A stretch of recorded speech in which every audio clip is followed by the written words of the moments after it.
this is gonna get gory. Your discretion is advised. Now, I wasn't one you would expect to grow up with the GameCube. It came out the same year as my birthing, and the next thing after that for my little baby eyes to be stuck on was the Wii. However, it's thanks to the Wii's GameCube compatibility that I was able to access a library that I would come to love wholeheartedly. But I wish I got more into that library, instead of sticking with just the normal Mario and Sonic games that I would come to love in the future. And it's because of that unwillingness to further step out of my comfort zone that I'm spending more than I would like to on games for this system. So where does this game come into all of that? Well, I like Nintendo, I like their history, their games, but every time I would search up the hidden gems of the GameCube or anything like that, the words Internal Darkness, Sanity's Requiem would never show up. The first mention of the game came from Indie Jacob when he mocked me for not having Earthbound, that son of a bitch. I didn't think of it as much, and then I heard it again from Did You Know Gaming. And then later on from Zalem, an underrated YouTuber in my opinion, and it was from that my interest peaked. Well, I guess it's good I woke up in this mansion where the game just happened to be here. I don't even care if I got possessed. This game's hella expensive. Let's just play it. The game, while published by Nintendo, was developed by Silicon Knights. Development started on the N64, but was moved to the GameCube and released on June 24th, 2002. You're a couple months away from the spooky month, my guy. This is an interesting game in the history of Nintendo because it's one of the first emulated games for the GameCube, and not only that, it's the first game released after the famous Satoru Iwata became president of Nintendo. What does this have to do with the game, though? Nothing. I just like to know the history of a game before I start playing it, but this game is a little bit odd for Nintendo. M-rated, blood and gore, and out of all things, a cosmic horror game, or at least uses the themes of cosmic horror. It makes sense. The GameCube was a time of Nintendo trying to be more mature and creepy, but let's see if it stands up as a Nintendo game that they might have released today. And who knows, maybe it could have been a contender for some Smash Bros. Representation. So the story is kind of hard to follow. Alexandra Rovas, I think that's how you pronounce it, don't quote me, Google had nothing, is awoken in the middle of the night with a phone call stating that her grandfather, the last of her relatives, was murdered. She goes to his mansion in Rhode Island to identify the body, and yeah, that's him. He wears a ring. Do you wear a ring, idiot? No. Not trusting local authorities to give justice to her grandfather's death, she decides to snoop around the mansion herself, where she finds a secret study. While there are many things in the study, one that progresses the plot is this book labeled The Tomb of Eternal Darkness, and according to the game, it's a book bound in human skin. And she touches it! She doesn't react at all to this! What the fuck? What the actual fuck? I'm pretty sure books aren't supposed to be made out of flesh. Although that is a good way to stand out against the competition. Book made of human skin.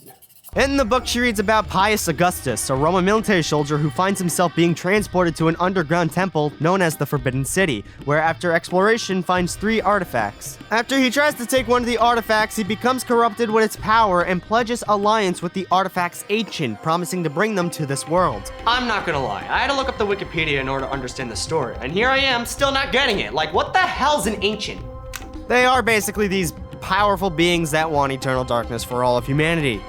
Can you see why they titled the game these 2 words? It's because it has to do with the story. The other characters you play as are unknowing protagonists of the game. They take steps to ensure that the internal darkness does not happen whether they want to or not. They all have their own contained stories and backstories, making them all interesting characters. But it's from these chapters that Alex learns more moves and spells to find hidden secrets throughout the mansion, eventually making her way to the Forbidden City where she can face Augustus and finish the job that's been set up for her for years to come. Now, that didn't seem too complicated, but the problem with this story is that it's not told in chronological order. Each chapter of the game has its own contained story with its own protagonist, and it takes away from the overall plot.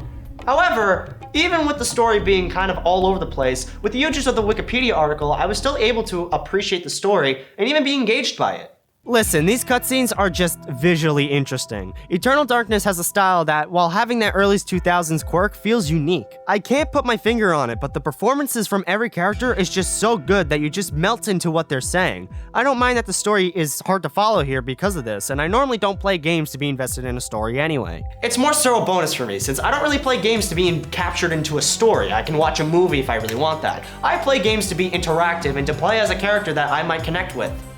Basically, I play games for the gameplay, if you haven't caught on by now. If this game looks familiar, it's because it has a similar style to Resident Evil. However, I will say it's a bit easier to control as the characters don't have tank controls here, and the speed of the characters are pretty decent. I never got annoyed at my movement and never faulted the game for a death because the combat in this game is simple and very involved. While holding down the R button, you can lock onto various parts of an enemy to attack. You can decapitate them or even hack off limbs of an enemy, and I like this. It makes it so you're not just jamming one button to attack, and if you have a stronger weapon, you can strategize a way to make enemies to not see or attack you. But the game isn't about just hacking away at the enemies. It's not a hack and slash, it's a survival cosmic horror game, and with that comes more than just killing enemies. Like magic. With a K, baby! Therefore, it's original! Copyright that shit! I'm suing anyone who uses the word! Let's be real, Nintendo would do that. They just would. So throughout the game, you'll find scrolls and runes that allow you to craft spells. What's nice about the game is that you don't need the scrolls to cast a spell if you already know it from previous playthroughs. But you could probably also figure out a spell just by messing around in the crafting section. These spells are used to solve puzzles, whether that be to remove a protection spell, cast protection spells, or even reveal hidden objects. However, there are also spells that can enchant items to make that weapon stronger against other enemies, or you can recover more health and sanity with these spells. The magic is interesting too, because it has a rock, paper, scissors type approach to it, where one color will always beat another. There's dominant colors, and this helps with enemies, as enemies are color-coded, meaning if you have a dominant color enchanted on your weapon, you can defeat the corresponding enemy. The way it goes is that red beats green, green beats blue, and blue beats red. It's helpful to know this quickly, as enchanting your items can help you with stronger enemies. You're constantly running into different types of enemies, and while most can just be pushed over with a simple melee weapon, others like horrors need more strategy. The horrors are big motherfuckers that can attack from both a distance and up close. They do loads of damage and are hard to defeat if you don't take out the 3 heads quickly. But what ups the game's difficulty even more is the game's use of a sanity meter. Now the character has this green bar labeled sanity. It's their level of sanity within the game, and the lower it goes, the more interesting the game gets.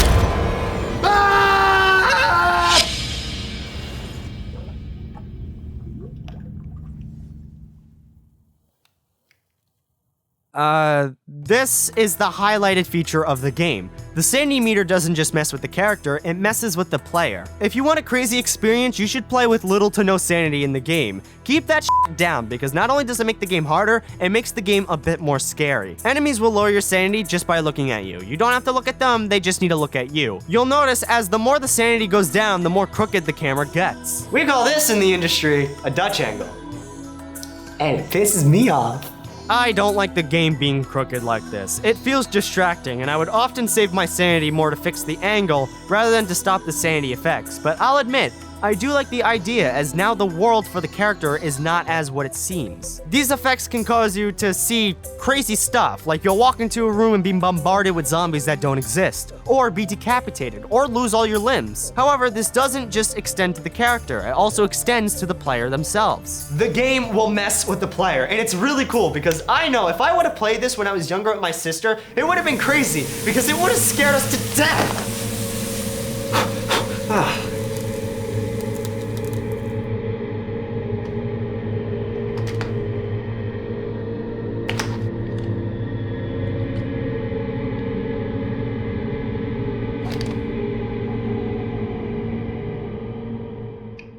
So, the game does a good job at when to subtly mess with the player. There are obvious ones like the volume going down or the save files being deleted instead of being saved. This can't be happening! F you, game. Making me think all my hard work and dedication was just gone, wasted, just like that. I mean, to you it was nothing, but to me, that was my fucking life! That was all I did! How could you do that to me?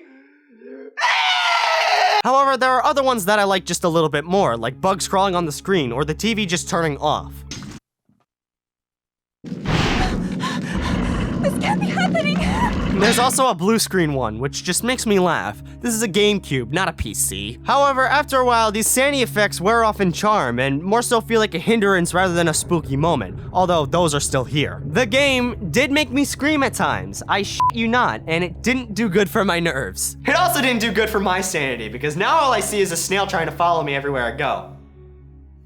You get the hell away from me, snail! I made the active choice to preserve my sanity because I don't do well with scary stuff. I just don't. I'm a bitch. Do you want me to say it? I'm a little baby bitch. I don't do horror. It's that. And also, at other times, the game would feed me story cutscenes that just weren't true to the plot, making it the core reason as to why I had such a hard time following the story. It's hinted that Alex's grandfather could be Augustus, but let me be the first to tell you that is not true. That's not integral to the actual plot, so why try to trick me? It's not subverting my expectations, it's not messing with my sanity, it's just being misleading. It might be a minor complaint, but I really wanted to get as invested as I can into this game, and when the story is hard to follow to begin with, doing shit like this doesn't make it any easier. But I will admit that most of the charm from the game comes from these sanity effects. When they don't mess with the plot, at least. Because without those sanity effects, it would just feel like your average survival horror game. But the problem is that the game will give you so many opportunities to refill that sanity meter. The game has this sort of fatality system when an enemy is down. It is super satisfying to watch a character wail on these zombies after I down them, but every time you do it, your sanity fills up just a little bit. Now, while it is a little bit, these rooms have hordes of zombies, so it's easy to get a good chunk of sanity back just from one room. Not to mention, for some enemies, you need to finish them off, or else they'll get back up and start attacking you again. It's just like my ex-wife. No, I'm not providing context. Get your own. What are you looking at? Bear. If there was less chances of refilling your sanity, I believe this game would stand out even more than it already does, since sanity could be this thing that's rare to hold on to. Having high sanity bar can be more rewarding in that case, but instead, it's almost hard not to keep your sanity full if you want it full. I feel like it's a bit overkill since you can also refill your sanity through the means of spells and the Trapper dimension. Trappers are interesting because they are the only enemies that can't hurt you directly, but oftentimes when you encounter them, you'll be losing more sanity and health than other enemies. Okay, what is that noise? It's really freaking me out.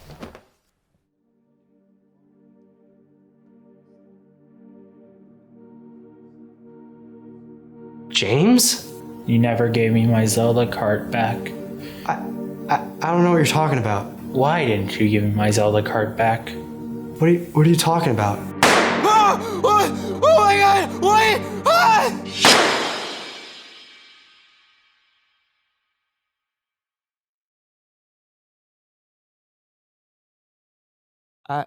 What? The trappers are these enemies that can't be killed with a melee weapon due to them being so low to the floor. They can't see you, only hear you, so if you get close to them, they'll notice and send you to the trapper dimension. Here, you get to refill your health, magic, or sanity. However, you can only choose one, and half the time you'll end up losing more than you gain because enemies are still here to take away your sanity and health. And with only being able to refill one, the other meters are likely to be affected bad. It's really bad when they involve horrors into these things. What the fuck is this shit? Oh wait, they blow up if you teleport to them. Okay, never mind, I take that back. I would think it's more so to prepare you for the bosses in this game, but the game barely has any. I have more chest hairs than this game has bosses. No, you can't see them. Can't see my chest hairs. Fucking bird. 2 bosses in total. While there are other cases that can be seen as bosses, overall, the ones that feel like bosses, like actual video game bosses, are more towards the end. The first boss is the Guardian of an Artifact, and this is a pretty cool fight. You have to use magic to damage the Guardian, and you can only do so when she flashes green. It's hard to time it right, and it can get annoying, but it's one of the only places where you actually do use magic to attack a boss. Now, you would think this is how they would do the final boss as well. You know, the only other boss in the game. Yeah, I hate to be the bearer of bad news, but you don't do that. So, what do you do instead? You hit Augustus, and then this weird artifact comes out of him. You gotta hit that 3 times, and then the Megazord battle in space will do its thing, and then you hit Augustus a bunch. That's it.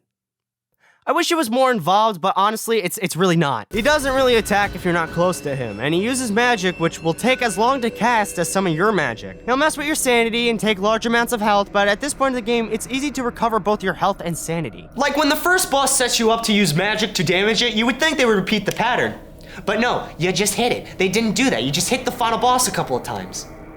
That's like if in Mario you couldn't jump during the final level. I will say, it's cool that during the fight, other spirits of the protagonist take over, and their speed and strength will also be put into play, but ultimately, it doesn't do that much. But Alex kills him, her grandfather's spirit does something. I don't know what he does, to be honest, but apparently it was important, and humanity is saved. I think. I don't know. Apparently Augustus' death made things worse for about 2 seconds. and then it goes away because Grandpa did a thing. Now, I know that there is a secret ending if you beat the game 3 times, beating the game by choosing other artifacts that were in the first chapter when you played as Augustus, but I'll be honest, I'm not doing that. It's not because the game is hard, it's just, it gets repetitive after a bit. It's a long game. My playthrough was over 14 hours long, and that was with help on some of the harder parts with a walkthrough. However, that doesn't mean I think I wouldn't play it again. I'm for sure gonna play this again one day. It was fun and engaging, and I like it a lot. If you're thinking about playing this game, do yourself a favor and just do it. It's a true hidden gem for the GameCube, and I really do think it needs to be more available. Whether that be with a re-release or just a full-on remake. I really do want a remake for this game. I think the advancement in technology would do this game some favors, make the game so much more creepier and atmospheric, and I know people would buy it and just love it. This is really interesting because it's one of the first games in a while that I feel like I could recommend to almost anybody. Now, if you're not into horror or gore or anything like that, I would stay away from this game. It does have a lot of that, but if you're intrigued in any way, play this game, even if it's by some unconventional means, wink wink. I mean, it's a really good GameCube game. It's one of the more better GameCube games. It's one of the only games that lets you play in 16:9 natively, and I think that's pretty cool. But if you do play this game, if you do get this game physically, play it on a CRT, because the immersion will just be out of this world. The hell?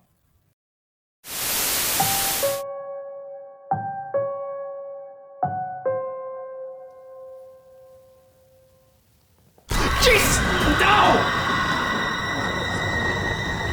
James? Why?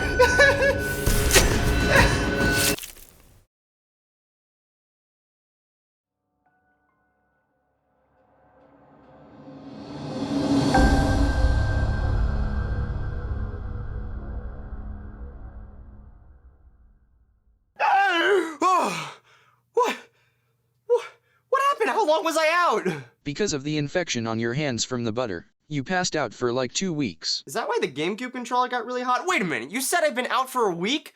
I missed a whole week of Spooky Month? Oh, the pumpkins are gone, the wallpapers are different, the only thing we have left is the spooky atmosphere lighting. If it makes you feel better, whatever happened in your head didn't actually happen. No, that doesn't make me feel better. How am I gonna play Eternal Darkness without actually owning it? You know, I never bought the game, it was just in my dream. What the hell? Oh, I see what's going on here. Yeah, I know exactly what to do with this game. Nice. What? Oh, okay. It's because I'm paranoid, right? Because I'm using tongs to put the game in place. I don't want to take that chance again. You don't even know what I've been through. You weren't there. It was all in my head. And no, I'm not just gonna throw it out because of my paranoia, because I think it's possessed. Did you see the price tag that was on this thing? $100 for a GameCube game. You gotta be out of your mind to pay that price. You gotta be really desperate for like some kind of Halloween special in order to pay that price for a hidden gem horror game for the GameCube. I'm gonna rub more butter on my hands because I just feel like it, you know, I kind of want to see what else happens.